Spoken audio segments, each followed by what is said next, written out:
తెలుసా? హనుమ తన జీవితం మొత్తం మీద ఇప్పటికీ ఉన్నారు. ఎందుకనంటే చిరంజీవి శృంగగిరి పీఠాధిపత్యం వహించిన చంద్రశేఖర భారతీ స్వామి గారు సుందరకాండ చదువుతుంటే ఓ కుర్చీ వేసి దాని మీద పట్టుబట్ట వేసి పెట్టేవారు. నేను మీకు పరమ సత్యం చెప్తున్నాను, ఇప్పటికీ వస్తారు స్వామి హనుమ. ప్రత్యక్షంగా నేను ఎన్నో సందర్భాల్లో అనుభవాన్ని పొందాను. అది నా గొప్ప కాదు, రామాయణం గొప్పతనం. వచ్చి తీరుతారు హనుమ.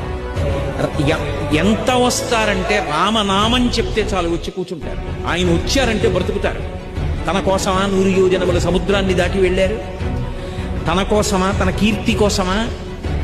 పరులకు ఉపకారం చెయ్యడం తప్ప తన జీవితంలో తన కోసము అని తానొక పని చేసుకున్నారు హనుమ అని ఆయన జీవితం మొత్తం మీద నాకు చూపించండి.